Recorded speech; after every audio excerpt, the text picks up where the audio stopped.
জনাব তারেক রহমান এখন বক্তব্য রাখবেন। সকলেই করতালির মাধ্যমে তাকে স্বাগত জি, জানাই ধন্যবাদ। এবং ধন্যবাদ। তিনি উদ্বোধন করবেন। জি, বিসমিল্লাহির রহমানির রহিম। বিএনপির ওয়েবসাইটের মাধ্যমে অনলাইন পেমেন্ট গেটওয়ে কার্যক্রমের আজকের এই উদ্বোধনী অনুষ্ঠানের সম্মানিত সভাপতি জনাব মির্জা ফখরুল ইসলাম আলমগীর, মঞ্চে উপস্থিত সম্মানিত স্থায়ী কমিটির সদস্য সহ সম্মানিত কেন্দ্রীয় নেতৃবৃন্দ, আমার সামনে উপস্থিত সম্মানিত অতিথিবৃন্দ এবং অনলাইনে সম্পৃক্ত পৃথিবীর বিভিন্ন দেশ থেকে উপস্থিত নেতৃবৃন্দ এবং সহকর্মীবৃন্দ, আসসালামু আলাইকুম। বিশ্বের বিভিন্ন দেশে বসবাসকারী প্রবাসী বাংলাদেশী যারা প্রবাসে থেকে দেশের রাজনীতির সঙ্গে নিজেদেরকে সম্পৃক্ত রাখতে চান, বিএনপির সদস্য হতে চান, বিএনপির সদস্য পদ নবায়ন করতে চান, তাদেরকে আনুষ্ঠানিকভাবে দলের সদস্য হিসেবে অন্তর্ভুক্ত করে নেবার জন্যই বিএনপি কার্যকর একটা উদ্যোগ গ্রহণ করেছে আজ, এবং এরই অংশ হিসাবে আজ উদ্বোধন হচ্ছে বিএনপির ওয়েবসাইটের মাধ্যমে অনলাইন পেমেন্ট গেটওয়ে সুবিধা। প্রবাসী বাংলাদেশিগণ দূর প্রবাসে থাকলেও অধিকাংশ প্রবাসীর পরিবার পরিজন দেশেই বসবাস করেন। সঙ্গত কারণেই রাজনীতির সঙ্গে অনেক প্রবাসীর সরাসরি যোগাযোগ বা সংযোগ না থাকলেও পরিবার সঙ্গে কিন্তু তাদের নিবিড় যোগাযোগ বা প্রতিনিয়ত একটা যোগাযোগ আছে। ফলে প্রবাসীরা দূর প্রবাসে থাকলেও তাদের হৃদয়ে কিন্তু 24 ঘন্টার প্রতিটা মুহূর্তই বাংলাদেশ। সুতরাং যেসব প্রবাসী বাংলাদেশিগণ সংশ্লিষ্ট দেশের বিধিবিধান মেনে বাংলাদেশের রাজনীতির সঙ্গে নিজেদেরকে সম্পৃক্ত রাখতে চান, তাদের জন্য সেই সুযোগ অবারিত থাকা প্রয়োজন বলে আমরা মনে করি, এবং সেই বিবেচনায় প্রবাসীদেরকে সহজেই রাজনৈতিক দলের সদস্য করার ক্ষেত্রে বিএনপির এই উদ্যোগ একটি ইতিবাচক উদ্যোগ হিসেবেই আমরা বিবেচনা করি। উপস্থিত সম্মানিত নেতৃবৃন্দ, অতিথিবৃন্দ, প্রিয় সহকর্মীবৃন্দ, বিশ্বের বিভিন্ন দেশে কম বেশি প্রায় 1.5 কোটি প্রবাসী বাংলাদেশি বসবাস করছেন। চাকরি কিংবা পেশাগত কারণে অনেকে যেমন প্রবাসী হয়েছেন, ঠিক একইভাবে বিগত 15-16 বছরে কেউ কেউ ফ্যাসিস্টের রোশনালে পড়েও প্রবাসী হতে বাধ্য হয়েছেন। এইসব প্রবাসী বাংলাদেশিদের অনেকেই বিগত 1.5 দশকেরও বেশি সময় ধরে চলা বাংলাদেশের ফ্যাসিবাদ বিরোধী আন্দোলনে বিভিন্নভাবে যার যার অবস্থান থেকে অত্যন্ত সোচ্চার ভূমিকা রেখেছেন। দেশে গণতন্ত্র এবং মানবাধিকার প্রতিষ্ঠার আন্দোলনে নিরলস ভূমিকার জন্য আমি প্রবাসীদেরকে জানাই, প্রবাসী সকল ভাই বোনদেরকে জানাই আন্তরিক অভিনন্দন। প্রিয় প্রবাসী বাংলাদেশি ভাই বোনেরা, বিশ্বায়নের এই সময়ে বিশ্বের এক দেশের মানুষ অন্য দেশে চাকরি, ব্যবসা, বাণিজ্য কিংবা বসবাস করবেন, এটি বিশ্ব সমাজের বর্তমানে একটি স্বাভাবিক নিয়মই বলা যায়। তবে নানা বাস্তবতায় প্রবাসে থাকলেও কেউ যেন জন্মভূমি স্ববিরোধী ভূমিকায় লিপ্ত হতে না পারেন, এই ব্যাপারে দেশপ্রেমিক প্রতিটি বাংলাদেশির সতর্ক এবং সজাগ থাকা অত্যন্ত প্রয়োজন, বিশেষ করে বর্তমান অবস্থায়। প্রবাসী বাংলাদেশি ভাই বোনেরা লাখো প্রবাসী দূর প্রবাস থেকে কষ্ট করে মাথার ঘাম পায়ে ফেলে বাংলাদেশে রেমিটেন্স পাঠান। আপনারা জিডিপিতে রেমিটেন্সের অবদান এই মুহূর্তে 6 থেকে প্রায় 7%। সুতরাং দেশে প্রবাসীদের পরিবার এবং তাদের অর্থ সম্পদের নিরাপত্তা নিশ্চিত করা রাষ্ট্রের অন্যতম বিশেষ দায়িত্ব বলে আমরা মনে করি। প্রবাসী বাংলাদেশিগণ দীর্ঘদিন থেকেই জাতীয় নির্বাচনে ভোট প্রদানের অধিকার এবং সুযোগ চেয়ে আসছিলেন। আসন্ন নির্বাচনে তাদের সেই আশা অনেকাংশেই পূরণ হতে যাচ্ছে।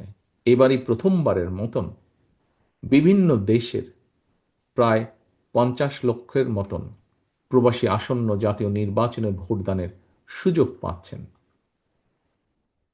আমি ভোট প্রবাসী ভাই বোনদের ভোট প্রদানের এই সুযোগকে জন্মস্থানের প্রতি প্রবাসী বাংলাদেশিদের অধিকার এবং অবদানের একটি সম্মানজনক স্বীকৃতি হিসেবে বিবেচনা করি। প্রবাস থেকে এবারই প্রথমবারের মতন ভোট দেওয়ার সুযোগ সৃষ্টির কারণে ভোট গ্রহণ প্রক্রিয়াটি কারো কারো কাছে কিছুটা জটিল মনে হতে পারে। তবুও প্রবাসীদের ভোটের অধিকার প্রয়োগের সুযোগ চালু করার জন্য আমি নির্বাচন কমিশনকে আমাদের দলের পক্ষ থেকে আন্তরিক অভিনন্দন এবং সাধুবাদ জানাই। জনগণের রায় ইনশাল্লাহ বিএনপি রাষ্ট্র পরিচালনার দায়িত্ব পেলে ভবিষ্যতে প্রবাসী বাংলাদেশিদের ভোট গ্রহণ প্রক্রিয়াটি আরও কিভাবে সহজ করা সম্ভব হয় সে পদক্ষেপ আমরা অবশ্যই ইনশাল্লাহ নেব। প্রিয় উপস্থিতিবৃন্দ, সম্মানিত সহকর্মী নেতৃবৃন্দ,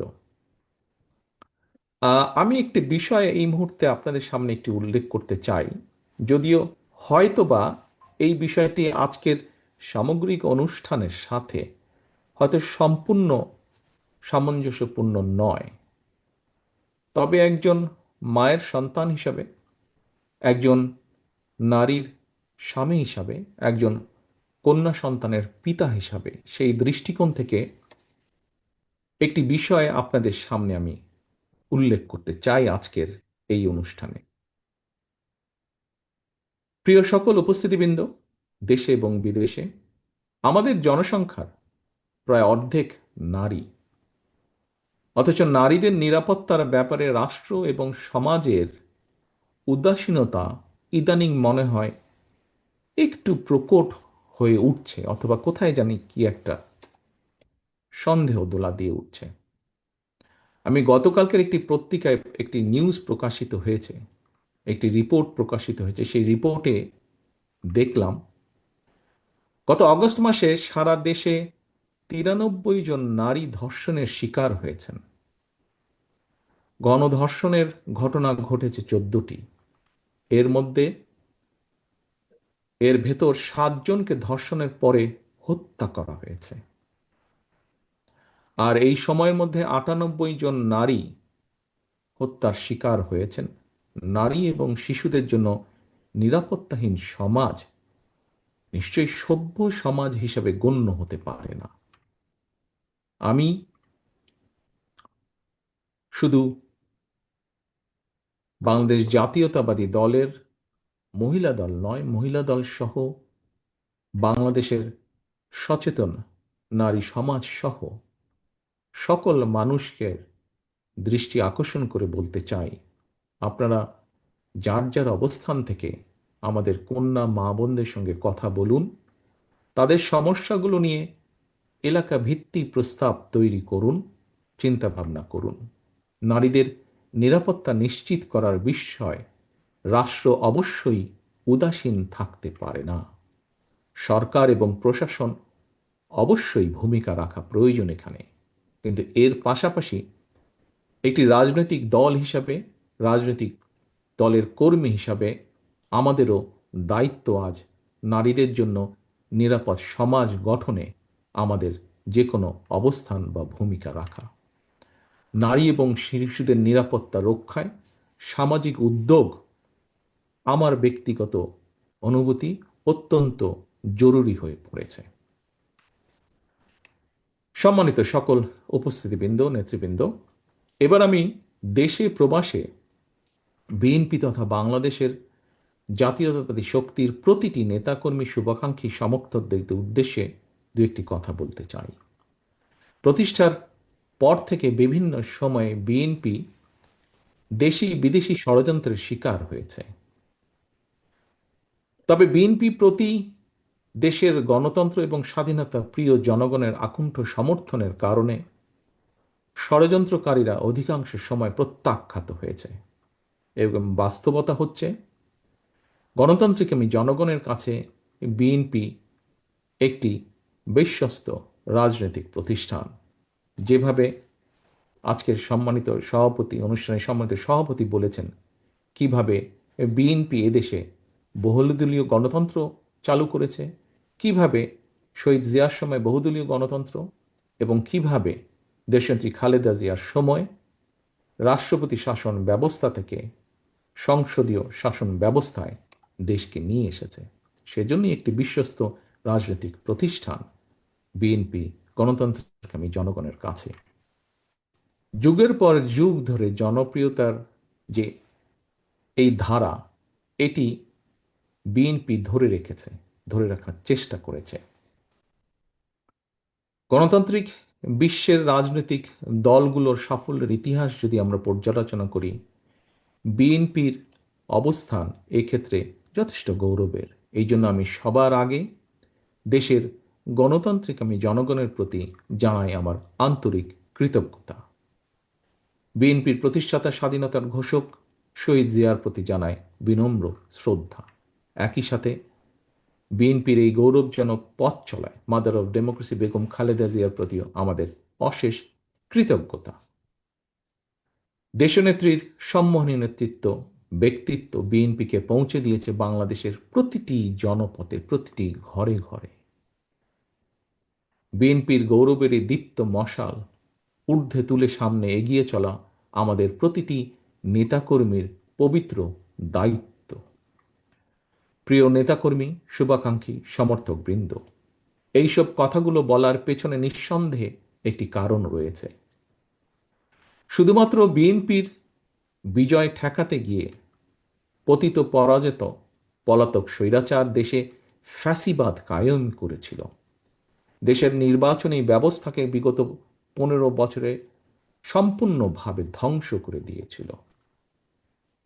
উদ্বেগ এবং আশ্চর্যের বিষয় হচ্ছে, ফ্যাসিবাদ মুক্ত বাংলাদেশেও বর্তমানে বিএনপির বিজয় ঠেকাতে সংঘবদ্ধ অপপ্রচার এবং অপকৌশল দৃশ্যমান হতে শুরু করেছে।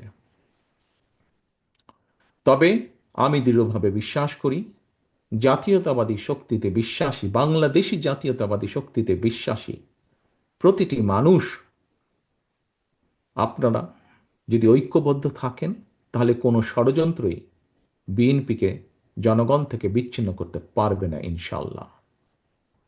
পতিত পরাজিত পলাতক স্বৈরাচারের শাসন আমলে জনমনে জাতীয় নির্বাচন নিয়ে কোনোই আগ্রহ ছিল না। আর বর্তমান অন্তর্বর্তীকালীন সরকারের সময় জনমনে কোনো কোনো ক্ষেত্রে জিজ্ঞাসা বাড়ছে, যথাসময়ে কি নির্বাচন হবে? কিন্তু প্রিয় উপস্থিতিবৃন্দ, এমন তো হবার কথা ছিল না।